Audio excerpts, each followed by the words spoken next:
ones that are written in pencil are graded by Johanna. So if you have a question about something and yours is in pencil, approach her. Mine are in red, and approach me with the red marks if you're questioning what's going on. Today we have one of our own grads, Megan D'Souza. She is both an undergraduate TMD major and very newly minted as of last May master's graduate of our department, and she has a very deep love of vintage clothing and has developed a business around it. So she's going to tell us about that today. Her title is Vintage Buying and the Online Marketplace. So welcome, one of our own.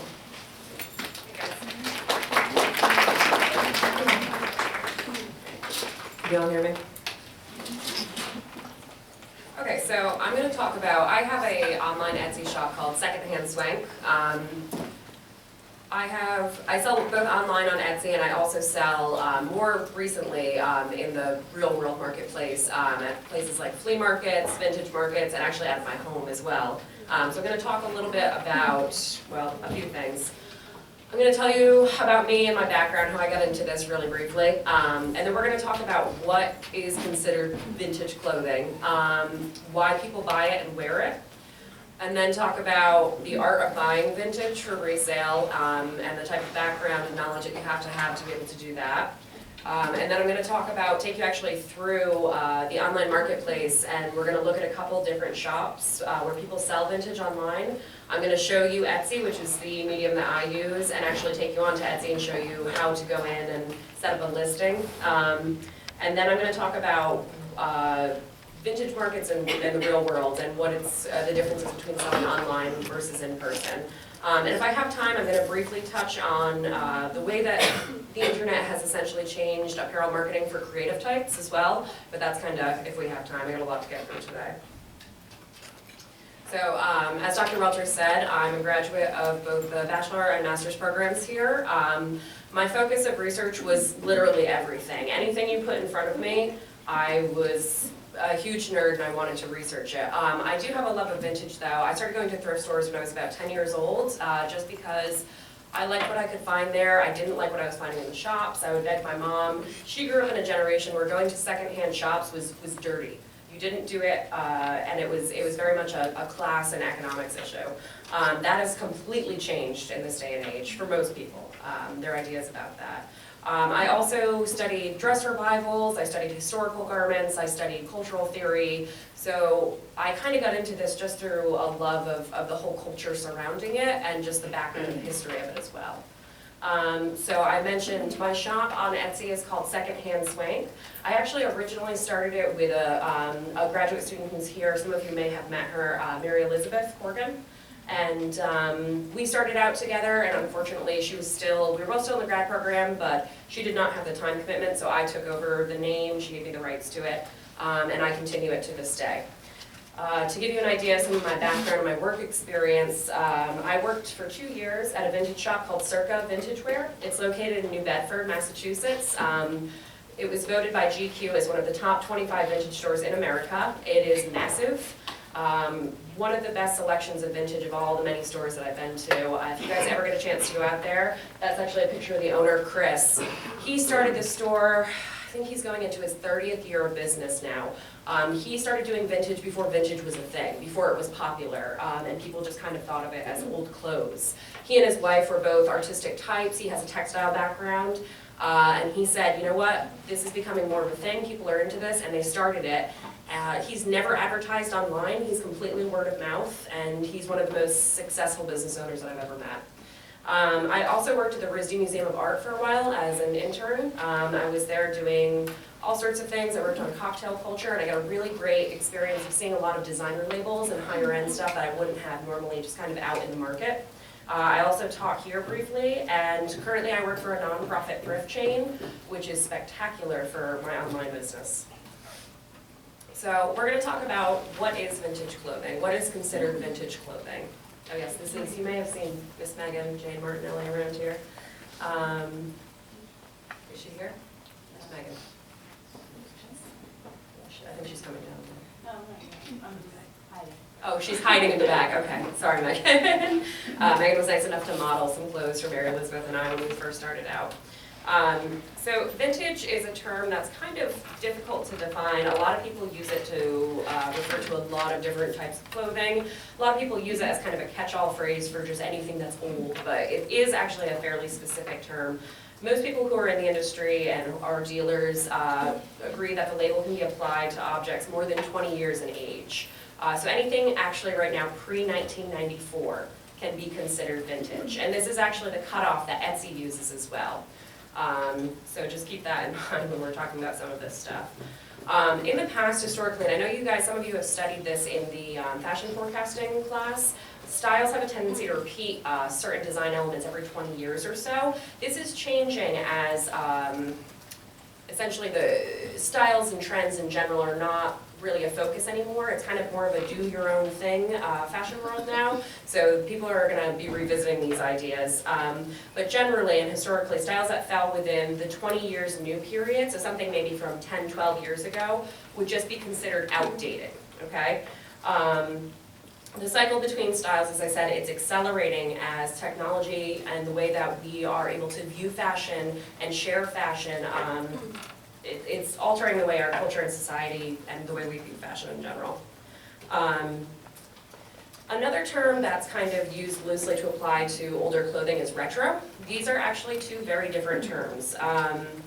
They're used interchangeably, but retro is a term that can apply to clothing that might actually not be from a specific time period, but exhibits certain design elements or has a throwback feel. This is very, very popular right now, and it's being used a lot by shops, fast fashion shops like ModCloth, Forever 21, H&M. They produce new fashion that looks old, essentially, but it's generally not very well constructed. It's not going to have the same integrity that the vintage clothing will. And oftentimes retro clothing also has an element of kitsch, almost like this idea that it's almost kind of ugly, but you're kind of into it because it's just that bad. And like I said, it's becoming easier and easier for people who like the look of vintage but don't actually want to either invest the money or the time into it to create a vintage look by buying retro clothing. So to give you an example, this is an actual vintage dress from the 1990s that I found on Etsy. This is ModCloth's knockoff of it. So this is a retro version of a vintage look. Okay. How many of you buy or wear vintage? Anybody? Show of hands. Okay. Why do you buy or wear vintage? Me? Yeah. It's unique and nobody else has those pieces, and I always like to think about the story behind it. Yeah, that's exactly, pretty much every time I ask somebody that question, that's those are the two main reasons that come up. Vintage items are generally one of a kind. You're not going to go into a vintage store and find 3 in different sizes on the rack. It's going to be, that's it. If it fits you, it's great. If it doesn't, it can be heartbreaking. I've seen people, especially at Circa, fall deeply in love with a specific item and then go to try it on and it won't even come over their shoulders, and it's very upsetting for them. Another reason that people like to buy vintage and wear vintage is the history behind it. Many times we would have people come in to sell us items and you would hear the whole backstory, how it was made for the grandmother's wedding or blah, blah, blah, blah, blah, and you get the whole story, and then you get to pass that on to some other person. It's one of the reasons why I got into it in general. I love, like I said, the culture behind it and knowing where these things come from. The vintage item that you're buying might be the perfect piece for your postmodernist look, meaning we live in an era where people just kind of mix styles together. There's not really a lot of rules, and sometimes a one-of-a-kind piece can really just absolutely perfect the look that you're going for. We're also seeing a lot of shifting cultural focuses as far as nostalgia is concerned. And I mean, our society has a preoccupation with nostalgia in general, but lately it seems to be very, very prominent. I know when I worked at Circa, I probably dressed people for Mad Men parties about 20 to 30 times, and I only worked there 2 years. So Mad Men was a huge cultural phenomenon. It has greatly influenced home design, accessories, apparel in general, people going out, and all of the clothing on that show, people don't realize, is vintage. It's not remade. It's all been sourced from different vintage stores, from thrift shops, things like that. We've actually had a number of times. Speaking of Wes Anderson films, actually, I don't know how many of you saw Moonrise Kingdom?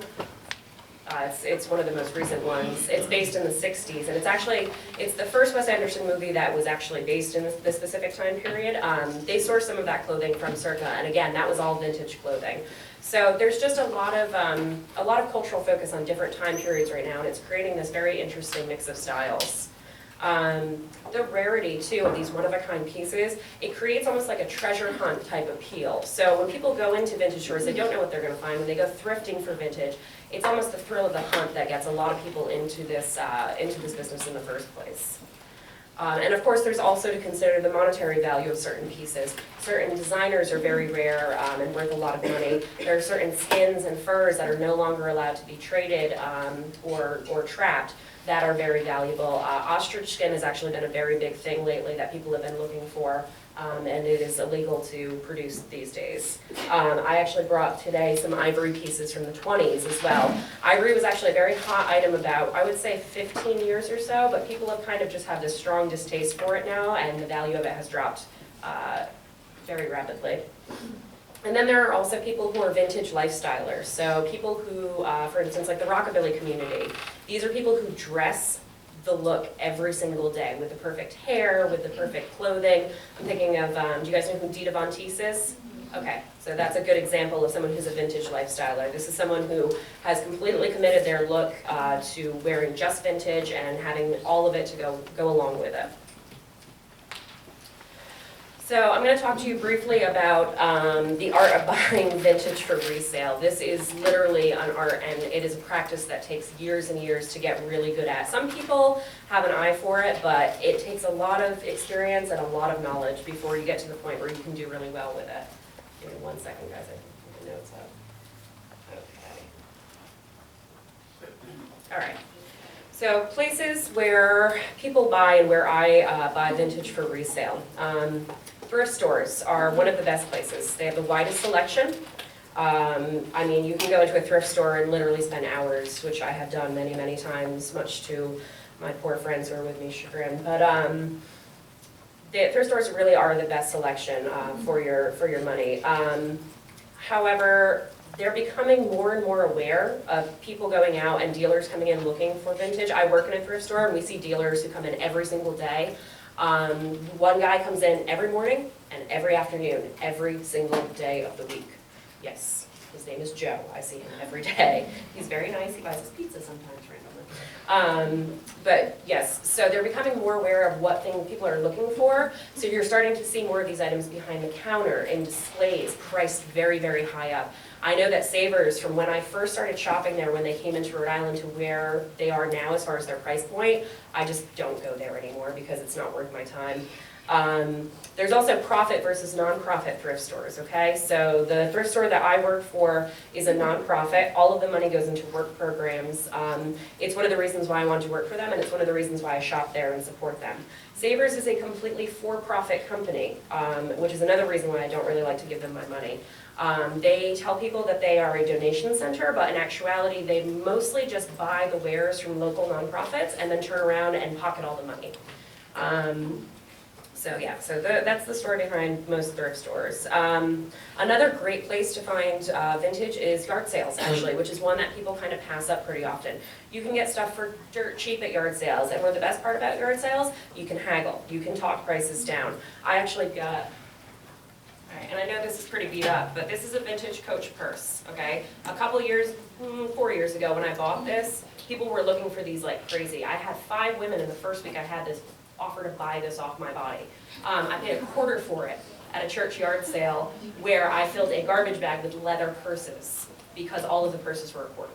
Okay, so those are really, really great places. I check Craigslist constantly for good yard sales. I know it's not the season for it here, but for a while I was living in North Carolina and they were just all over the place all the time. Flea markets are also usually a really good place. However, clothes there are often marked up. People like to think that the stuff that they have is worth a lot more than it actually is. You'll see a lot of really nasty, ratty furs and things, but you can dicker, you can haggle with people, which is nice. There's usually better scores on jewelry and accessories because you'll go and you'll just see people will have cases and cases of old sterling silver rings, things like that, and that stuff's really popular right now. So I mean, you can usually score, you know, a nice piece of sterling that you can sell online for $40 for $3 or $4. Other vintage stores are also a good place to look. I know that Chris, when I worked for him at Circa, his prices were very, very reasonable. And some people would just come in. We had a guy, Bobby from Boston, I don't know if any of you are familiar with that store, but he would come in usually once a month and he would buy up tons of Chris's stock because he knew he could sell it in his own store for a much higher price point. And Chris was fine with that because he made money, Bobby made money, they had a good working relationship. One of the great things about this business is the dealers. It's very much a community and they work with each other. It's very competitive, but it's also, it's kind of like a big family. You can find stuff oftentimes online. eBay is a great source for this, usually because eBay is so flooded that things will kind of fall through the gaps. However, this is the most time-consuming way to buy vintage for resale. It's just, there's so much out there and it takes so long to go through the auctions that I personally don't do that, but I know that some people do. Estate sales are one of my favorite ways to go. There's actually a website called estatesales.net where you can type in your zip code and they will tell you every estate sale that's coming up in the next month or so. They will post pictures, they will tell you when it starts, pretty much everything, and they'll send you updates to your phone as well.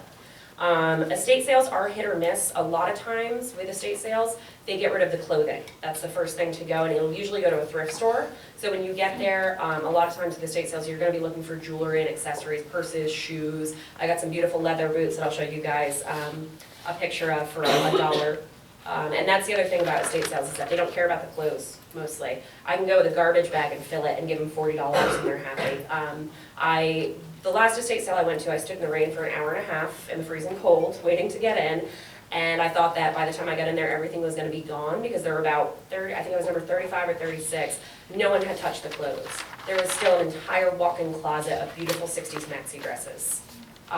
So the estate sales are a really, really great place to go, but they're also highly competitive. And people will push you out of the way. Old men will say really nasty things to you while you're standing in line. Oh yeah, oh yeah. People want to get in there, they want to knock you out of the way, and they want to get the good stuff. And then individuals. Tell people what you do if you sell vintage. Let them know you're into it. A lot of times you'll get like just really ugly old sweaters from the 80s and stuff, but sometimes you'll get amazing stuff. I'll show you guys real quick. This bracelet and this necklace came from a woman who was friends with my grandmother, and she brought it to me and said, "You like old stuff, don't you? Here, have this." It belonged to my grandmother. This woman was 70 years old when she gave this to me. So this bracelet is from the 1920s, and I think that this is around the same time. Glass beads and real ivory elephants with matching earrings. Just because I said I sell old stuff online. So you can get absolutely amazing things from people just who don't want to hold on to it or think you might like it and are just kind enough to give it to you. Check Craigslist. People are looking to get rid of stuff all the time for free or super, super cheap. I have gone to some fairly sketchy locations, especially down south, to pick up some clothing that somebody said they were getting rid of in bags. But you know, if you can find one good piece that's sellable, it makes it worth it.